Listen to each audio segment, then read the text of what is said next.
It's Sunday, November 19th, 2023. And this is Change the System with the Uncomfortable Truth. I was planning to go live tonight to talk about some videos from Steve Bannon, who I just got a few emails from him because I sign up for his War Room podcast or War Room show that he has on Rumble, and he had a couple interesting video clips that I wanted to talk about, but I can't get them to play. So I just happened to notice that it looks like Donald Trump is live. I'm not sure where he is right now. Let me see. I don't know. It doesn't really matter. But it looks like he's talking. He's doing a speech, and so I figured, hey, let's watch this and give a little bit of input on what the hell he's saying. Without further ado, for President Donald Trump. But we're going to sign that. Our military is fantastic, what we did. You know, don't forget, we defeated ISIS. We knocked them out. People don't realize. It's supposed to take 4 years, and we did it in 4 weeks. But we're going to sign some of these things before I get to the top. I think that would be a cool expression. In other words, I don't want to wait to get to the top of the steps and go home and change. First Lady, you have a different suit. I'd like to be a little comfortable. No, we'll sign before we get to the top of the steps. On the border, no more coming in unless you come legally. Very simple. Very simple.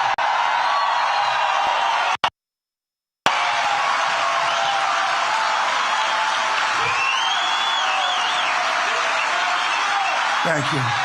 Thank you.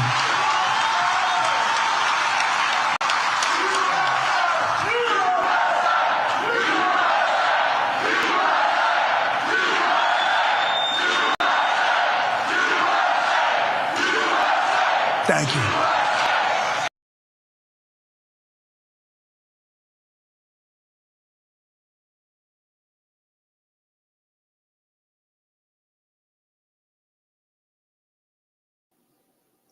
So I'm trying to figure out when exactly did he defeat ISIS. I don't remember that.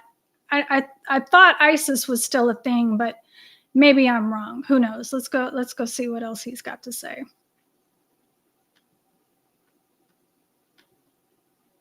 Thank you. Beautiful, beautiful chant, USA. And somehow they associated with me, which is pretty sad because that means a lot of people they don't associate. It's like Biden. We've got to stop the MAGA movement, MAGA. You know what MAGA means, Joe? If you asked him, what does MAGA mean? I don't know. It's radical. He goes, it's radical. No, it means make America great again. That's all it means. We must stop this radical movement. We must stop this radical movement to make America great again. We're going to stop it. As president, I traveled over the world fighting and winning on behalf of Iowa farmers. Worked hard with that because you were really behind the 8 ball when I got here. When I came here originally 7. All right, so it is well known that his subsidies to the farmers put a lot of farmers out of business. I'm sorry, not the subsidies, the tariffs, the trade war that he had with China, because all China did was retaliate with their own tariffs. And who paid the price for it? Our farmers. One of the reasons that housing costs have escalated is because of the tariffs also went up on lumber. So yeah, there's been many industries that were negatively affected and impacted by these tariffs. So the fact that he keeps bragging about it, he had to bail these farmers out because his tariffs were putting a lot of farmers out of business. So the fact that he keeps bragging about these tariffs, the fact that he's bragging about helping farmers, I don't know where he's coming from with this. It's just, it blows my mind. It blows my mind. All right, let's go back.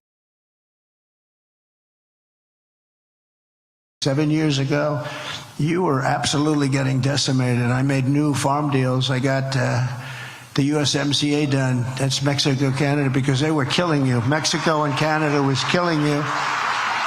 And we got rid of NAFTA, which was the worst trade deal ever made, and we replaced it with the USMCA, and now you're doing great. The best trade deal ever made. In fact, it was such a good deal that the farmers that are from Canada and Mexico and the, frankly, Mexican and Canadian government, Canada wants to renegotiate the deal. Mexico wants to renegotiate the deal. Isn't it nice when you make a deal that they want to renegotiate? Problem with us, we made NAFTA.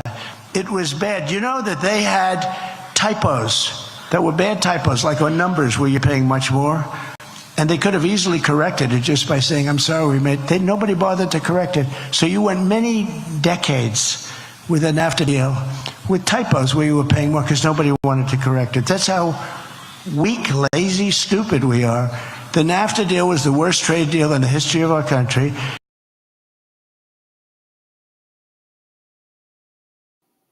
What in the fuck is he talking about? Nobody wanted to fix any fucking typos, you know? Like, it's hard to fucking fact check this man because he just spits out shit. It's hard to fact check him in real time because he just starts spitting out shit out of his ass. But of course, everything was the greatest and he fixed everything and he's the best. Yeah, okay, whatever. And the USMCA is probably the best. Although I'd say the deal with China is good. The deal with Japan I made is very good. I renegotiated all those deals. I took on kind of like no administration in history, bringing hundreds of billions of dollars pouring into our treasury when no other president had gotten literally 10 cents. Not one president took in 10 cents. I took in hundreds of billions of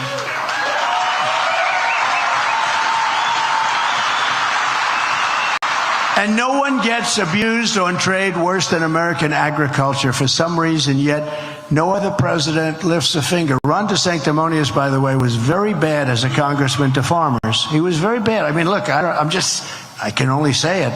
He was very bad on farmers, and he was totally against ethanol. Now a miracle happened. He's in favor of ethanol. But you know, one thing I learned about politicians, and I've known it for a long time, whatever they come out with first, that's where they end up. So they're going to, come out in favor of ethanol all of a sudden out of nowhere. He was very bad on ethanol, and he was very bad on farmers. He was against a lot of different things in the Farm Bill, and I got those farm bills passed quickly and effectively, and you got your money, but you got that $28 billion, and that was the greatest thing, I tell you.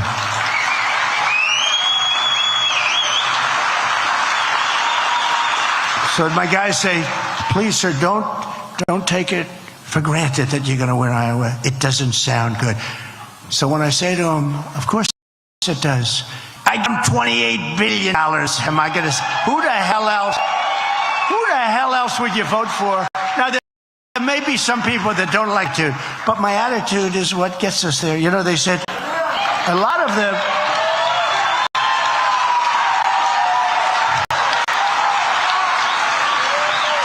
You've seen they have a lot of this, you don't mind when I go off this thing, it's so much more interesting, right?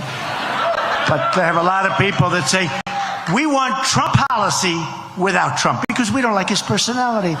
And then somebody who's actually a brilliant commentator, they said, here's the problem, that Trump policy doesn't work without Trump.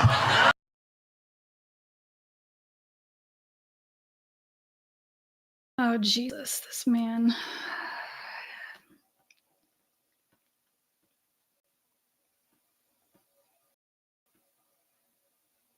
So I'm looking at an article right now from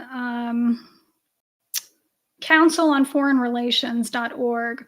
92% of Trump's China tariff proceeds has gone to bail out angry farmers. Let me share my screen here. Hold on.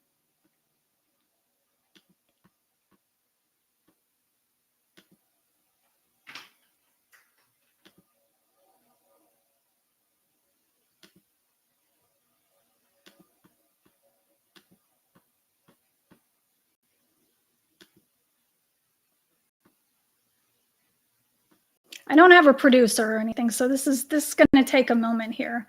Yeah, so we're looking at this. 92% of Trump's China tariff proceeds has gone to bail out angry farmers. And this was published back in 2020. So the total tariff revenue from 2018 to 2020, you can see that it looks like nearly all of it has gone to relief payments and more relief payments to US farmers. China is paying billions and billions of dollars on US tariffs. And you know who got the money? Our farmers, our great farmers. He's half right. Since 2018, the president has repeatedly insisted that China pays the tariffs he has imposed on Chinese imports. This claim is false. The tariffs are paid entirely by US importers. His advisors, such as Peter Navarro, knowing the claim is false, have tried to defend him and the tariffs by arguing that China pays the tariffs indirectly through currency depreciation and lowering export prices. These arguments are also false, as well as illogical, since the since the advisors also claim that such Chinese behavior benefits China and hurts the United States. The president's statements do, however, check out on another point. American farmers have indeed laid claim to nearly all of his China tariff revenue, which now totals $66 billion. 2018 and 2019, Trump authorized payments to US farmers of $28 billion to offset their losses from Chinese trade retaliation. So there was no benefit to farmers with his trade war. There's nothing there. It's all smoke and mirrors with this man. It's all, I'm the best at everything. I'm the greatest. No, you're not. You're an asshole and you're a liar. That's it. He's an asshole and he's a liar. So pretty much everything that comes out of this man's mouth is garbage and lies. So let's continue hearing it. Because they're never going to be able to get it. Right? Under my leadership, we will have a rebirth of loyalty to the American farmer starting at noon on Inauguration Day 2025. And not only the farmer, manufacturers, everything else. To defend our farmers, I will pass the Trump Reciprocal Trade Act. You know what that is? If China or any other country makes us pay a 100 or 200 or 300% tariff or tax, we will make them pay an identical 1, 2, 300% tax right back. And that will solve the problem, and we're going to take in a lot of money, or all those taxes will disappear. Right now, they charge us 100%, 200%. I put a tremendous tax on their cars, and it really hurt them. And as you know, China's not doing well right now. They're announcing their economy's bad. That's because of the tariffs I put on. I was nice on those tariffs. I'd only charge them 50 to 100%. They were lucky. But I would have gotten a lot less nice if they want to play cute, because what they're doing now, they're treating us like children. They're not treating us with respect. They always treated us with respect. Eh? And I like President Xi. I got along with him until COVID. COVID was a step too far. But I got along, I thought he was a great guy. I thought, he's heading a country. He's for China. I'm for the USA. So I understand that. I mean, that's the way it goes. But I always got along well with him. I got along well with Putin. That's a good thing. He would have never gone in. But I got along well with Putin. That's a good thing. He's got many, many nuclear weapons. And, the next war is going to be a nuclear war, and that's called obliteration. And we have a man that can't put two sentences together negotiating for us. We have a man that, as I said, can't find the stairs off this platform, and he's going to save us from nuclear war.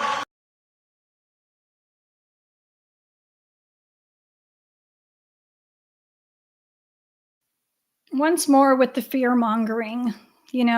All he has is fear. He has to keep everybody in fear. Nuclear war, how many times has he said that, even while he was president? There was always a threat of nuclear war.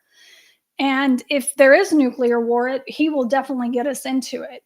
But no, I firmly believe that our biggest threat doesn't come from nuclear weapons. It comes from cybersecurity, cyber attacks, hacking, and from AI.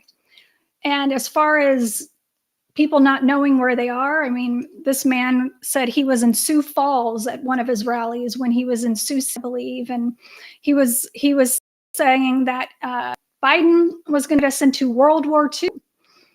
and that in 2016, he won the election against Barack Obama. He was running against Hillary Clinton, but I digress. But I do have a little bit of a theory on that one, because the QAnon people do believe that Obama is actually president, because they all say that O'Biden, or they call him O'Biden or Obama. They say that Biden is too old and has dementia and he's senile.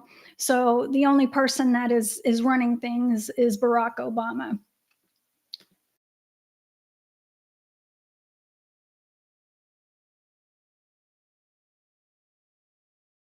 We have never been in such danger, in my opinion, as we are right now, because we're not a respected country anymore, and we have a man that doesn't have a clue. Doesn't have a clue. You better hope so.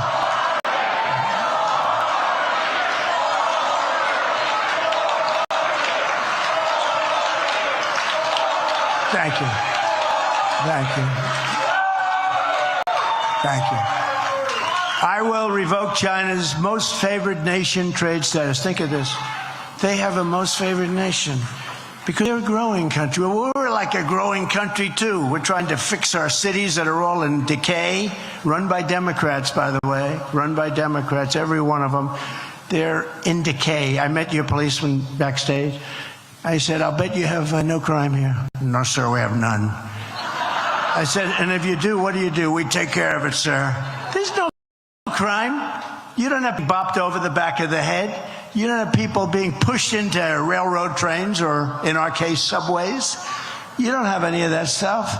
But these guys, these are real important people. These are great people. And we have to give them tremendous honor and respect. Law enforcement.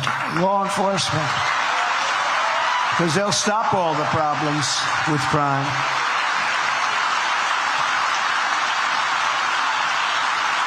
And I'll once again, as I have for 4 years there and even beyond that, stood up for Iowa ethanol like no president in history. I had your two senators come in, they would always say, please, please, please help me with it. And I would take care of it for them. I don't know what they've done for me, but this is minor details, right?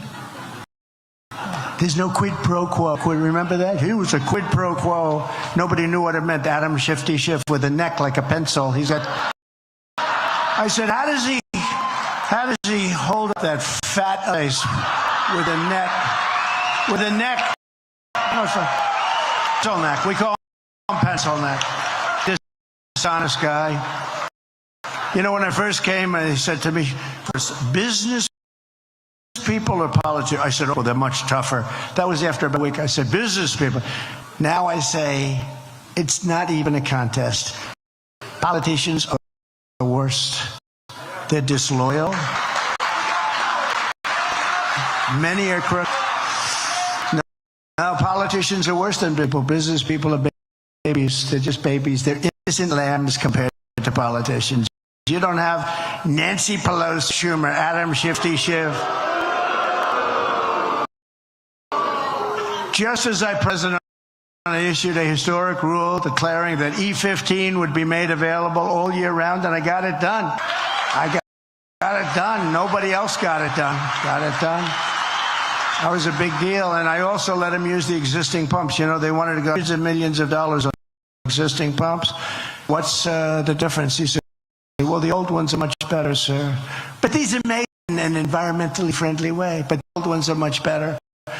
And really, if you could do that, it would be great. Hundreds of millions of dollars for people, and therefore that passes on to you, the people here. Some of the people have the pumps, but we saved hundreds of millions of dollars, allowing them to use the equipment already there. If it was good.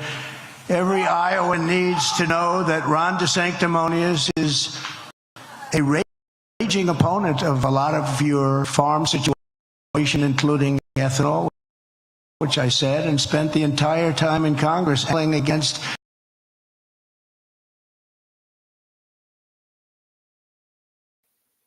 Okay, so I'm not privy to this whole ethanol attack that he's got going on here. So I'm just looking up this article here about ethanol. This is, because he repeats the same thing over and over again. Let's see. During his time in the Oval Office, EPA's actions on setting the blending requirements under the renewable fuel standards, this is an article in Politico, were sometimes condemned by corn state lawmakers, farmers, and biofuel producers, including issuing waivers that benefited oil refineries, furthering the divide between the oil and biofuel industries. Let's see. There's a lot of ethanol supporters and farmers I talked to that have definitely mixed emotions on his track record when it comes to biofuels. And that is coming from, who was this guy that commented? It just says last name is Shaw. Let me scroll up here. Monty Shaw, Executive Director of the Iowa Renewable Fuels Association, said DeSantis's previous attempts to undo the renewable fuel standard are not an automatic disqualifier in the state, where ethanol policy is often seen as a differentiator during the GOP primary caucuses. Iowa voters have open minds, as evidenced by Cruz's success in the campaign, despite his opposition to the ethanol mandate, which was nuanced. So evidently this is something pretty big, or at least Trump thinks it's pretty big in the farmers market. He's going to do big things in the farmer arena, or whatever he just said. There's a lot of ethanol supporters, blah, blah, blah. There were some very good things. There were some things that caused a lot of economic hardship for our industry. Focus on renewable fuels. We'd really like him to hear a message on looking forward, not just talking about the past. So he's not really saying very much. As usual, he has nothing but buzzwords and empty promises. So let's see. The renewable fuel standard, he was told, you got to go, if he announces, I don't know if he's going to look, he's going down the tubes. He's down the tubes. There's another one. You talk about loyalty. Comes to me. He's failing. He's like a wounded bird falling to the ground, right? He's running against the department, head of the Adam Putnam. He was the head of agriculture in Florida, which is actually the second position after the governor. And Putnam was there like for 8 years, and he raised a lot of money. He was running. He had like close to a 40-point lead on Ron DeSanctimonious, and DeSanctimonious comes to see me, and he said, sir, oh, please, sir, if you gave me, and you're very popular in Florida, if you gave me endorsement, I think I could win. I said, Ron, honestly, I think you're so far down that if Abraham Lincoln and George Washington came back from the dead, they couldn't get you. But I said, I didn't know Adam Putnam. So he wrote, I said, give me some kind of an endorsement, write it out for me, Ron. So he write it out. It was so bad. It was so bad. I don't know how this guy got into the schools. I really don't. Because he's not doing good. But it was so bad, and I changed it, made it really good, and I him like a human rocket ship. And he wiped out Adam Putnam. They were already measuring the carpets in Tallahassee. That's where the governor's mansion is. But they were measuring carpets. They were all set to win. And the next day it was over. I mean, a primary took place. And then I got him past somebody who turned out to be a crowd. At the time he was, you know who I'm talking. He was the next president of the United States at some point. And he was running, and Ron didn't think he could win. And I said, Ron, we'll do a couple of rallies, either 2 or 3 monster rallies, and those rallies are effective. And Grassley, who was, including Joni Ernst, who had a big problem. Could you do, sir, a rally for me? Absolutely. You think it's easy to come all the way from wherever that and do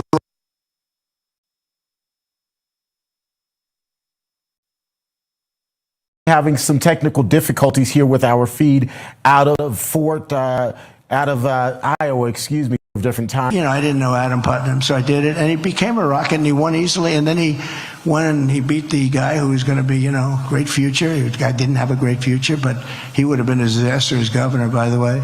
So I did a favor to the people of Florida, but we did that, and then 4 years later, they say to Ron DeSantis, Governor, would you run against President Trump? He said, I have no comment.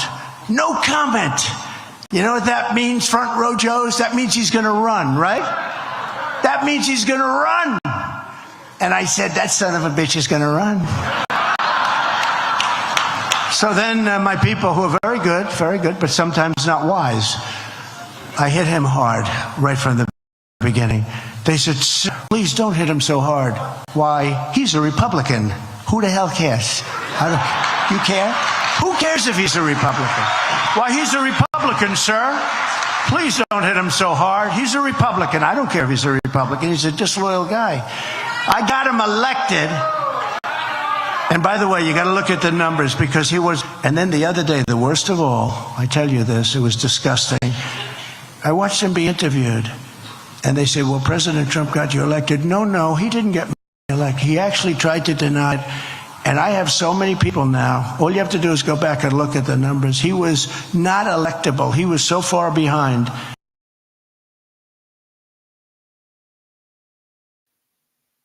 Once again, the only thing that matters to Trump is he. That's not a politician. That's a mob boss who says that. And I don't know if you all had heard who was given the interview. Was it Cassidy Hutchinson, Jenna Ellis? One of them was saying that they referred to Donald Trump when he was president as boss. That was it. They didn't call him Mr. President, you know, anything like that. It was boss. And, you know, now he's out here cursing and acting like a real tough guy because he's a wannabe strongman. That's not a presidential candidate. That's a dictator. That's an autocrat.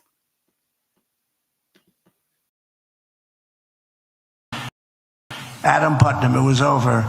And now he's trying to say, well, without his, I think I was doing very well. This guy, when he said that, now he's finished in 28. He's got no chance in 28. He's got no chance. When he said that one, and we'll put out the numbers, we'll show you. He was dead. He was dead as a doornail.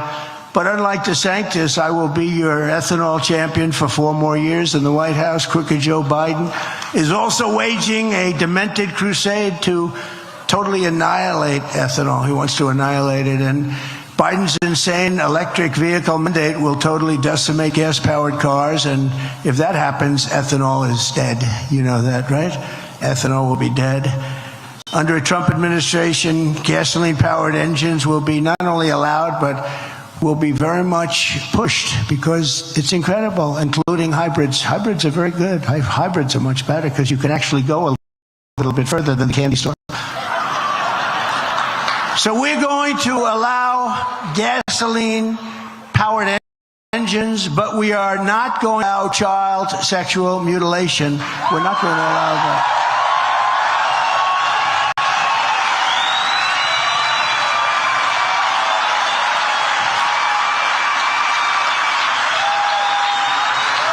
We're not going to allow that.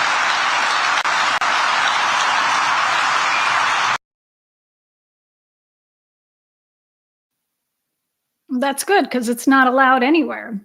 There's no mutilation of children being done anywhere. Once again, this is another one of his scare tactics. It's another one of his white supremacy dog whistles to, you know, attack transgender people who represent what, 0.06% of the population.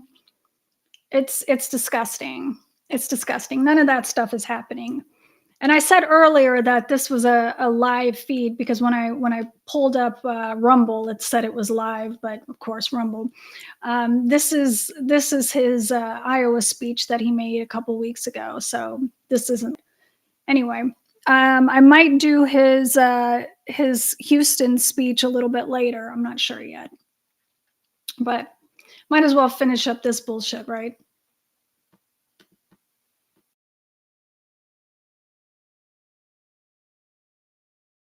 Can you, going back 10 or 15 years and saying, as a politician, can you believe a politician? I don't feel like but I guess I'm a politician. We are not going to allow child sexual mutilation. Could you imagine hearing those words? Yeah, we have to protect children from mutilation, where they don't even get parental consent. That's another one. We will make sure that we have parental consent.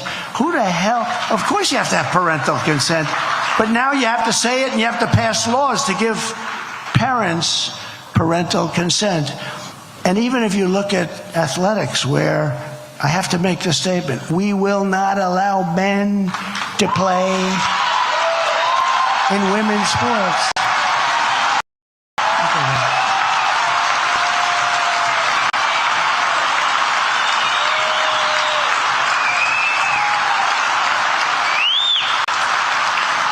Did you see the other day a young lady, a good field hockey player? I don't know too much about field hockey, but I know if a guy hits the ball, it goes very fast.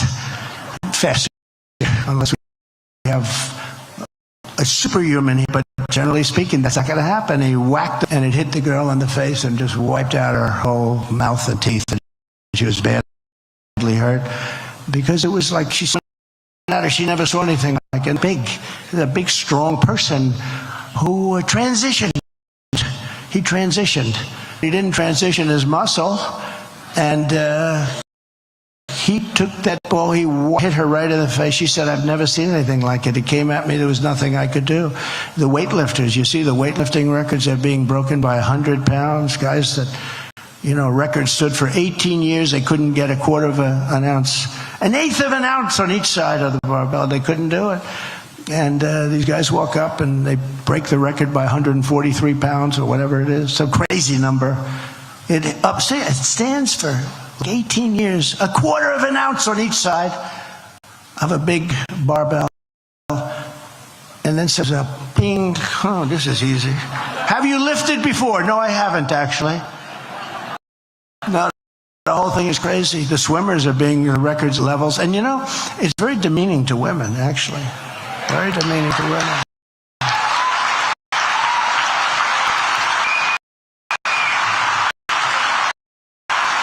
But I love women athletes, but they shouldn't be allowed. I think it's dangerous in many cases, and in cases it's just unfair. The sad part is that a lot of women, they know this, and they don't want to talk about it because, we're in like this communist regime nowadays where you're not allowed to speak the truth.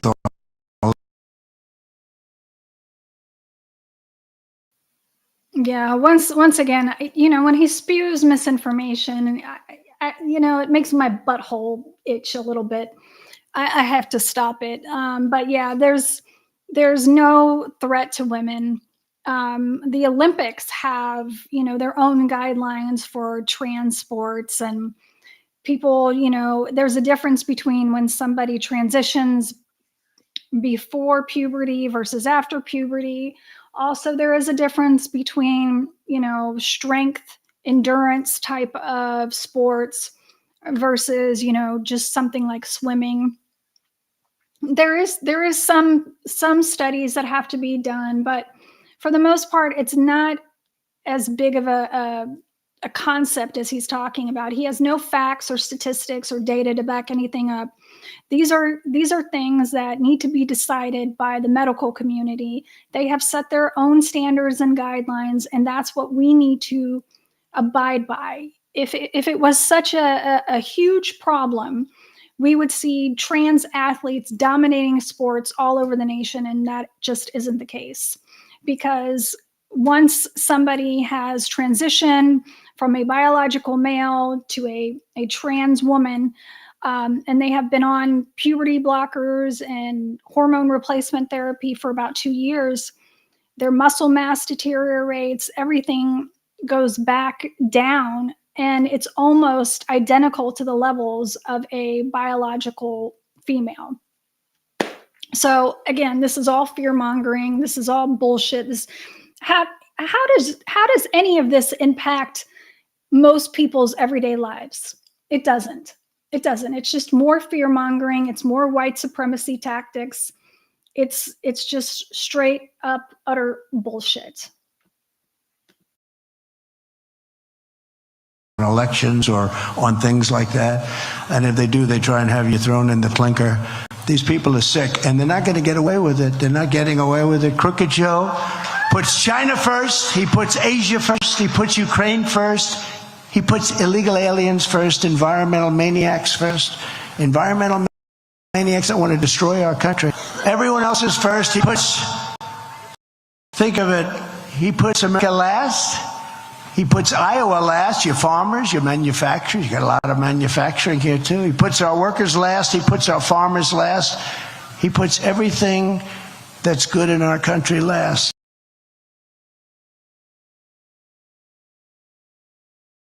I'm sorry, is he talking about my president, Mr. Joseph Robinette Biden, who is the first and only president to stand in line, in a picket line with union workers? Joe Biden is the most worker-friendly, union-friendly president we have ever had. If anybody is not worker-friendly, it's Donald Trump. That's why when the strikes were happening and he tried to have a rally with the union workers, nobody wanted to work with him. Nobody wanted to strike with him. Nobody wanted to go to any rallies with him. He actually had to pay people to show up to a rally that were supposedly union workers on strike. He's so full of fucking shit. I can't take it. I put Iowa first and I put America first every single time. Very simple. Very simple.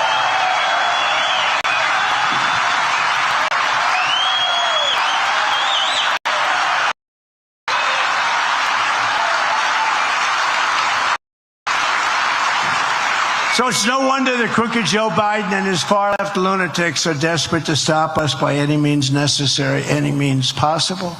They're weaponizing law enforcement for high-level election interference because we're beating them so badly in the polls. The polls are incredible. The Iowa State poll came out recently, just now, I think. Trump is 54%, DeSanctimonious is 18% and falling, and Bird Brain is 12%. Bird Brain. Nikki Birdbrain, sir, I will never ever vote against you. You're the greatest president in my lifetime. It's not that long, she's not that old, actually. I would have preferred if she said in generations, but what is she, 54 or something? I'll take the 54, right? But you are the greatest president, sir, I will never. She said it over and over again. I will never. They ask her, will you ever run against?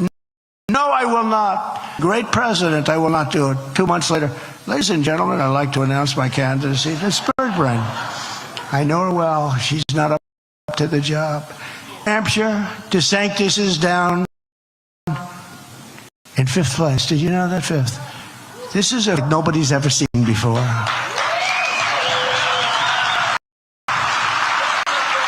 Now, that doesn't mean he's going to come in 5th, because he might come in 6th or 7th. Okay.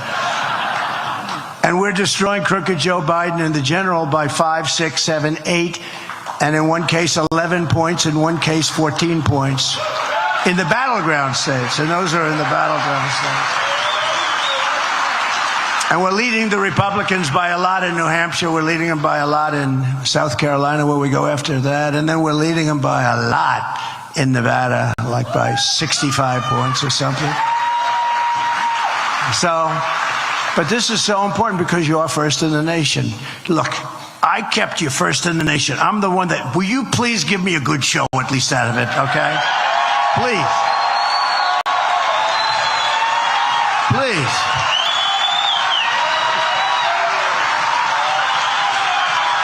I mean, that's the least you can do. That's the least you can do. I mean, I got you 28 billion and I kept you in first place. Frankly, the cash is more important. The 28 billion is more important. But I got you 28 billion. I kept you in first place. Make sure that we win by a lot. Because, if we win by a lot, I think all these characters cancel out. That's going to be the end of them. We got to get back. We got to beat the Democrats with this nonsense. They have debates. They had a debate. They had a unbelievable rally in Hialeah, which is great. You know, it was incredible. It was like this place was packed, but it was thousands and thousands. It was a stadium. And I'm making this speech. I looked up. You couldn't get another person in the room. And I start, and then I notice the people from the way in the back up. This is a football stadium. So they start meandering down to the field. And the fake news said, there were empty seats. There were empty seats. No, there were no empty seats. They wanted to come down and be closer. So I could see them coming down. When I started, it was packed within 5 or 10 minutes. The people want to come down to the field, be a little bit closer. I understand. Oh my God, the ego on this guy. He can't stand to hear that, oh my God, there may have been empty seats when I was giving a rally. And remember, all of his rallies have the biggest crowds anybody's ever seen ever in their entire. Understand that. Probably not supposed to do it, but what's going to stop them? It's a lot of people. And the fake news said, we noticed empty seats. These people are the worst. Okay, they are the worst. They are the enemy of the people. They really are.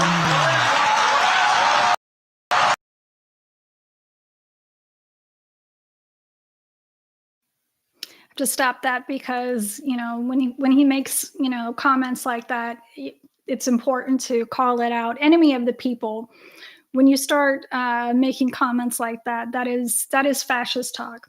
That is fascist language. People like Hitler, Mussolini, they have all basically called the media enemy of the people. So whenever we see fascism and fascist language, it's very important to stop it and call it out immediately.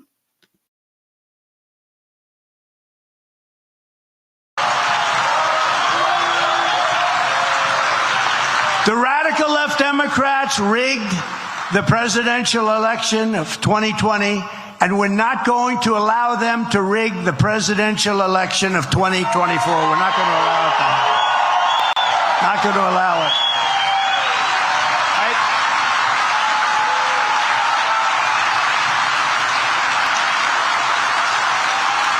Every time the radical left Democrats, Marxists, communists, and fascists indict me, I consider it a great badge of honor.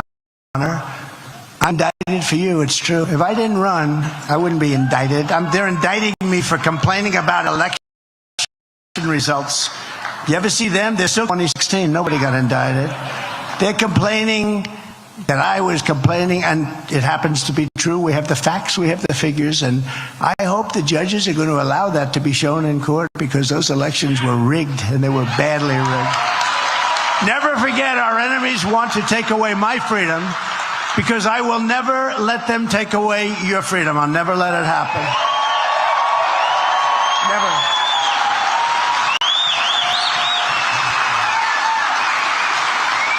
They want to silence me because I will never let them silence you. It's very simple.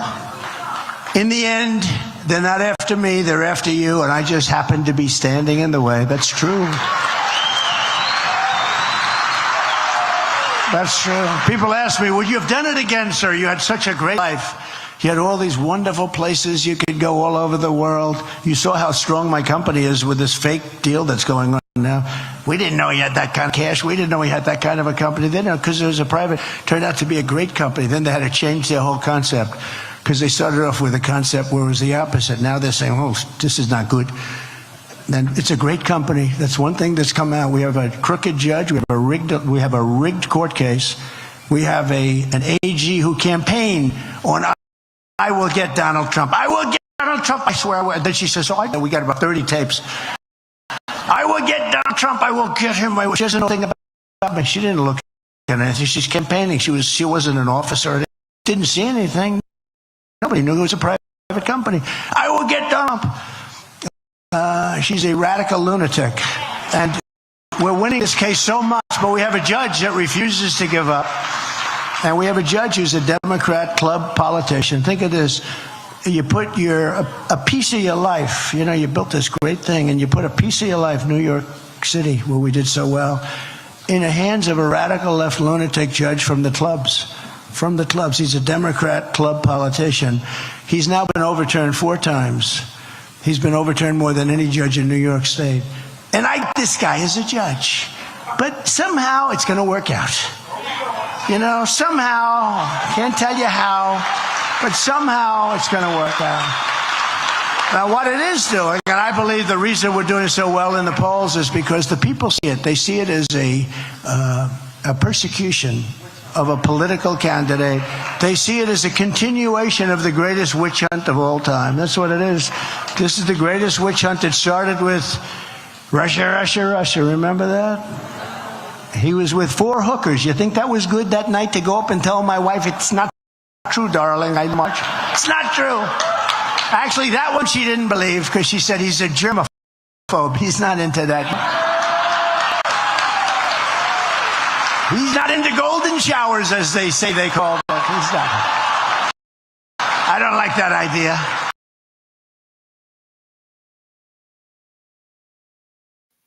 Oh my God.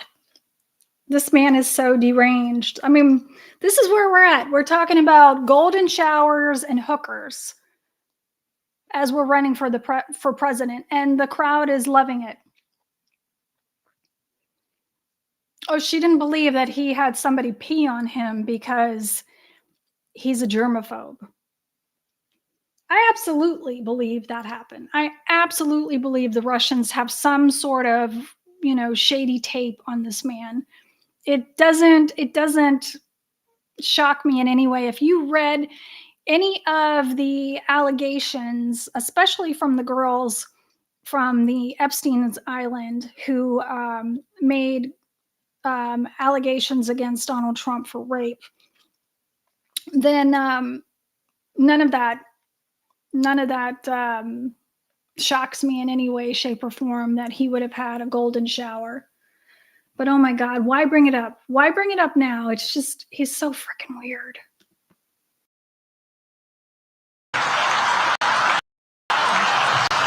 No, I didn't. I thought that would be a problem. I was going to have a rough night, but that one she was very good on. She said, no, you're okay on that one. This is far more than a campaign that we're all involved in. This is a great political movement, the greatest in the history of our country. This is the greatest movement in the history of our country. Think of that. I appointed over 300 federal judges and 3 great Supreme Court justices. I kept my promise. I recognized Israel's eternal capital and opened the American embassy in Jerusalem. Hard to do. Got it done. I also recognized Israeli sovereignty over the Golan Heights. But, you know, those are all things we've done.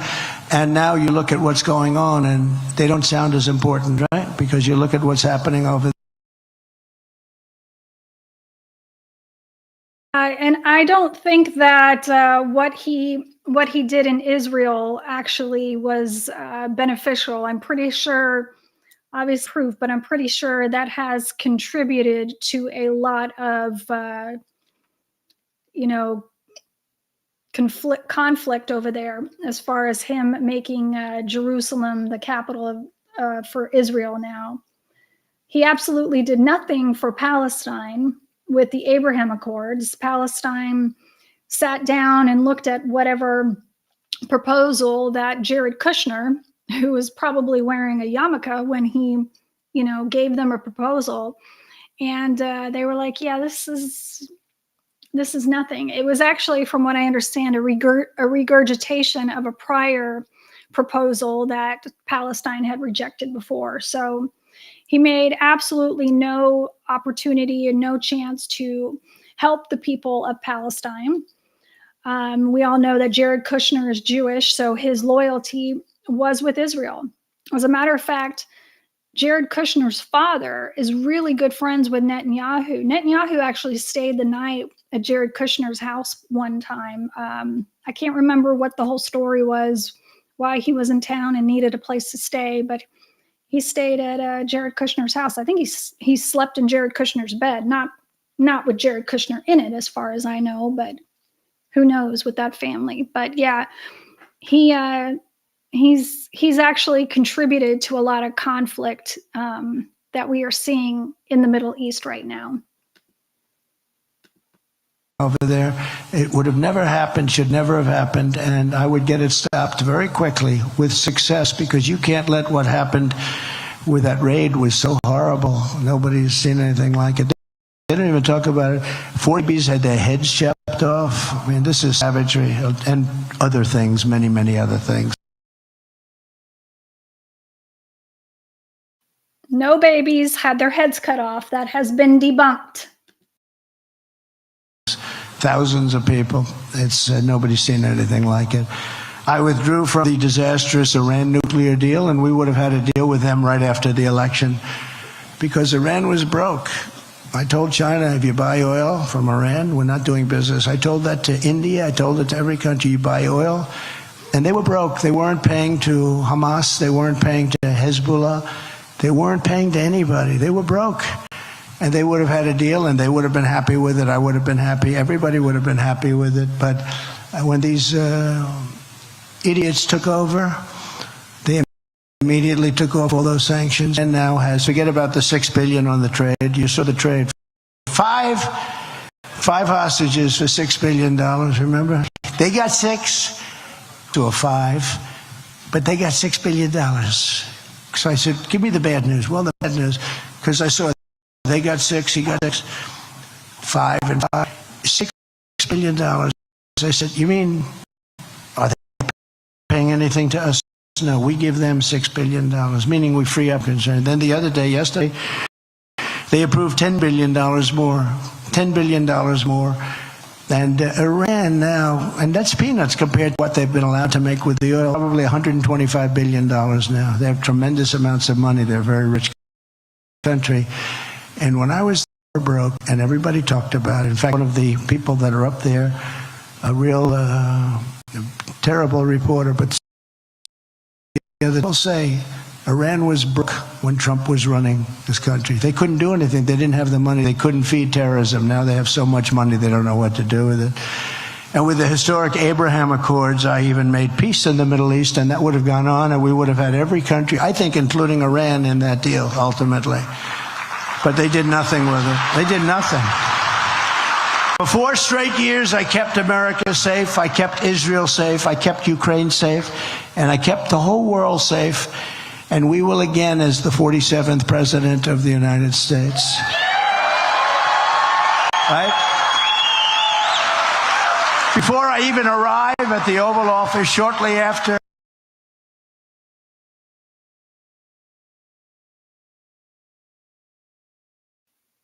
yeah, once again, he's full of shit as far as his Middle East policies, you know, again, helping the Middle East in any way, shape, or form. It was quite the opposite. He almost caused a war between Qatar and us because of a rift between Saudi Arabia. He was setting up a blockade there, or threatened to set up a blockade to Qatar, because they weren't going to sign some deal to purchase real estate under Jared Kushner. Let's see, Libya, Turkey, he caused more problems over there.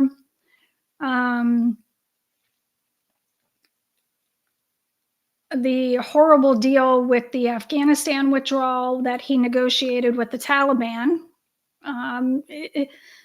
It's, you know, the way that he pulled us out of Syria and just totally ruined our relationship with all the Kurds that we had spent years and years trying to foster there. He set all of that back tenfold. So no, he is not a good president for the United States. He doesn't put the United States first. He's not a good president for the Middle East. For foreign policy, he's horrible. And everything with him, he thinks it's a business deal, a business transaction. That's not the way the United States operates. Not when it comes to helping allies and helping other countries. It's not a quid pro quid pro quo situation. But in Donald Trump's eyes, that's the way that he's always operated. After we win the presidency together, I will have the horrible war between Russia and Ukraine settled. We're going to get it settled. I know Putin very well, get along with him. I know Zelensky very well. I'm the only candidate who can make this promise to you. I will prevent World War III from happening. I will prevent that. It's not going to happen. Because we've never been closer to World War III than we are right now. Never been closer. On my first day back in the White House, I will terminate every open borders policy of the Biden administration. I will stop the invasion on our southern border and begin the largest domestic deportation operation in American history back to their countries.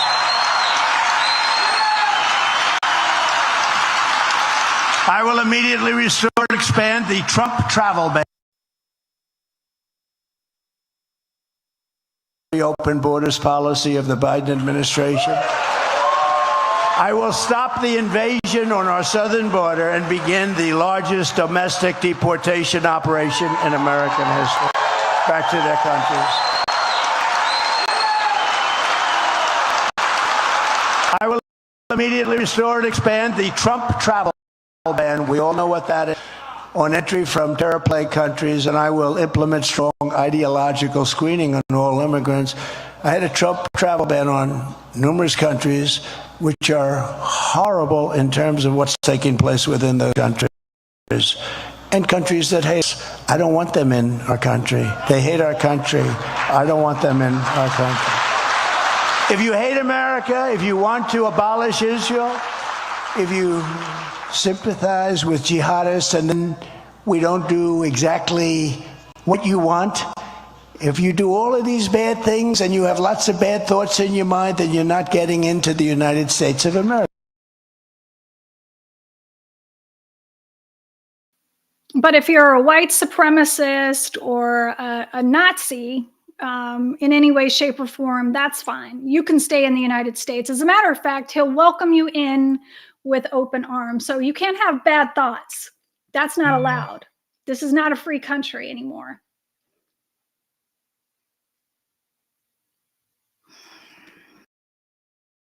America, you're not coming in. And make it beautiful, and we're going to make it safe. We're going to make it great. We're going to do it, and we're going to get it done. We will stop Joe Biden's inflation disaster and rebuild our greatest economy. We're going to rebuild it. We have the greatest economy in history. We're going to build it back to an economy that's even better than what we had. We'll be able to do that. You know, we were energy independent just a short time ago, and we were soon going to be energy dominant. Forget about their pipeline. That wouldn't have happened. We would have been supplying all of the gas and oil to Europe. And we were going to make, so think about Saudi Arabia, the kind of money they make over in Saudi Arabia. You mentioned debt. They know what debt is. They got so much money. They ordered many, many Boeing 777s, big, beautiful planes. And I said, do you use financing? They didn't know what I meant. Financing? No, we have cash. We were going to take, we have more oil than they do. We have more oil and gas than Russia. We more than anybody. We were in third place, and by the time I left, we were long ago in first place, way, way up. And we were going to supply Europe and Asia. We were going to supply and we were going to make so much money. We were going to pay down our debt, $34 trillion. Now it's just terrible. But we're going to pay down our national debt, and we're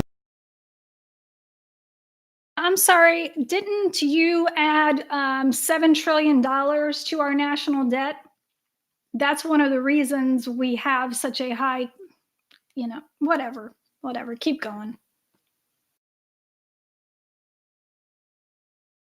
we're going to cut taxes still further. I gave you the largest tax cuts in history, but we can get them down still further. We're going to do that with our energy.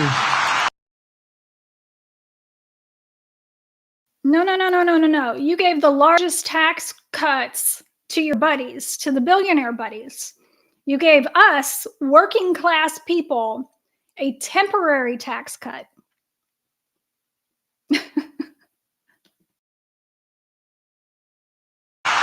which is real energy, not intermittent wind. Darling, I'd like to watch the president on television tonight. Honey, I don't think we'll be able to. The wind is not blowing. So crazy. Most expensive energy there is.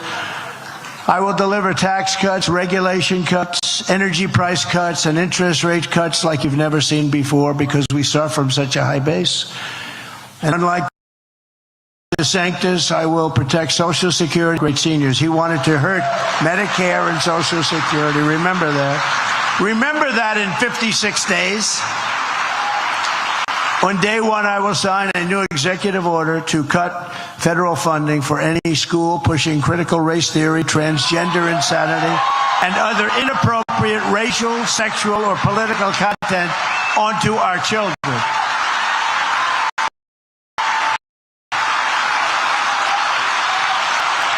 That's an easy one, right? That's an easy one.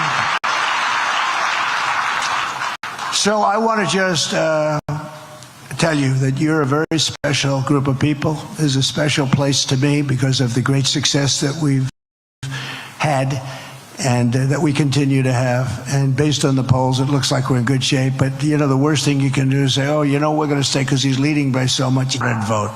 Because there have been some bad surprises. You know, when everybody says that, bad things, there's been some bad tragedies before. Everyone says, oh, Trump is going to win by so much. We don't have to vote tonight, darling. Let's go sit home and watch the caucus on television. Let's watch it on television. And they say, what's happening here? Very few people are voting. What's going on? No, we got to get out and vote. We got to make sure, you know, we have to send a great signal. And then maybe these people just say, okay, it's over now. It's over. We got to end it because we have to focus on crooked Joe Biden and the Democrats. That's what we have to focus on. We have to do what we did for 4 years. We did things, you know, people, even bad people back there said I was a great president from most standpoints of what you talk about, the economy, all of the things. We would have had no inflation because oil caused the inflation. When they shut off the spigots, oil went up so high, energy costs went up so high.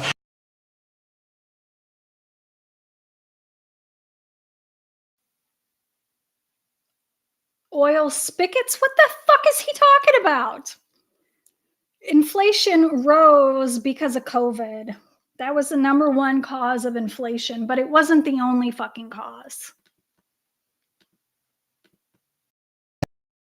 And you know, you're one of the highest states in the country. I mean, tell you that, but you're one of the highest states in the country because they wouldn't allow a pipeline to be cut through a very poor section of New York State. And I'm going to get that done. I almost had that done, and then we had the rigged election. But it would have been done. So I want to tell you that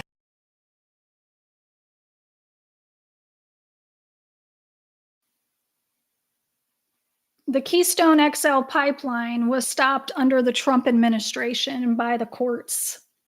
And again, the Keystone pipeline is still running. XL pipeline was a shortcut. And that oil wouldn't have benefited us anyway. It was going from Canada. It was going to be refined in the Gulf Coast and then sent overseas. But that wasn't our oil. It would have been no benefit. It was going to be a natural disaster, catastrophe if any of that oil spilled, which it did spill several times during the process of them trying to build that stupid pipeline. And it was going through indigenous lands on reservations. So, and of course, the jobs were only temporary contracting jobs. I think there was going to be like 100 permanent jobs. There was no benefit. There was no benefit. He's an idiot. we have to really swamp them and swamp big. We're going to have something that's great. They want me to tell you to go out and sign up. We have a book here, beautiful book. Look at this book, how beautiful that is, see? You read pictures, but it basically is you sign up and you become a caucus captain. We want you to be a caucus captain. Does anybody want to be a caucus captain? Okay. So here's what I have. Look, you can sell this tonight on eBay maybe for 20 or 25,000. But if you do, I'm going to be very angry at you. So I'm going to give you one here, darling. Good luck.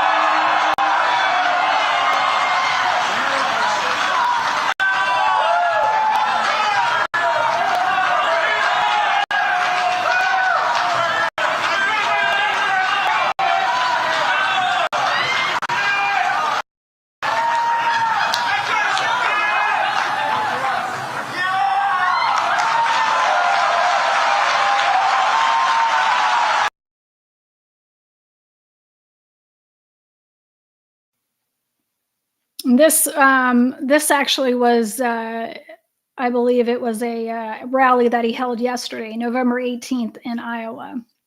Tonight he's in Houston, Texas. So this looks like it might be the end of it. You know, he's giving out a couple things and doing his little stupid. He's, I'm sure, not going to want to touch all of these people because he is a germaphobe.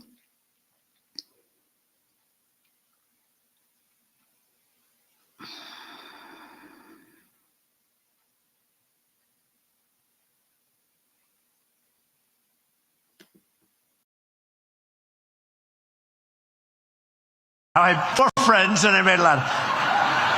No, but you'll all get, everybody gets a hat when they sign up. We have the, those hats are beautiful, by the way, and everybody caucus captain hat when you sign up. But we want to make sure that we have a big victory. That's going to be you're going to be all over this. You are first, and they're going to be watching it. And so anybody that wants to sign up, you get that hat, you get the book, you get everything.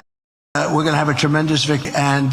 But we want to make sure that we have a big victory. That's going to be you're going to be all over the world. They're going to be watching this. You are first, and they're going to be watching it. And so anybody that wants to sign up, you get that hat, you get the book, you get everything, and we're gonna have a tremendous victory. And Iowa's just been incredible. It's been an incredible state for me, and I've been incredible to you too. I mean, I have to say, but I've been very good to you too. And we want to restore our country to damage Joe Biden and to make America greater than it's ever been. And we can do that. We can do that. We have to act fast. So get out there for the caucus. Get out there. Make it. We're going to swamp them. We have to swamp them right from day one. And if we do that, we're going to win so big. And we will make America great again, 100% greater than ever before. Thank you all very much. Thank you. Thank you. Thank you.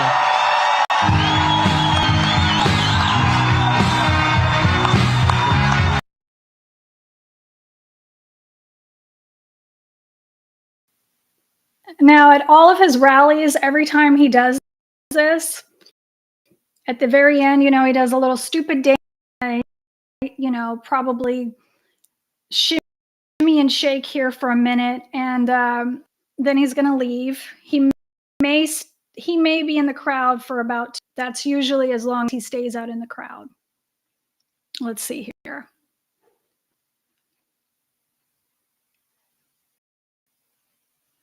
Going to sign a couple autographs.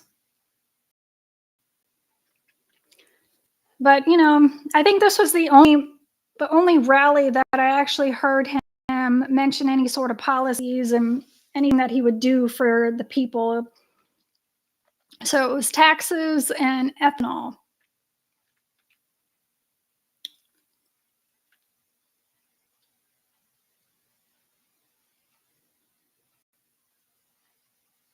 Jesus Christ, help us, God help us if this man gets elected again. I personally don't think he will, but you know, anything could happen between now and November of next year. So please get out, talk to your family, encourage, if they're not registered to vote, encourage them to register to vote. It's definitely going to be the most consequential election of our history. So with that, I hope you all have a wonderful night, and I will with the uncomfortable truth.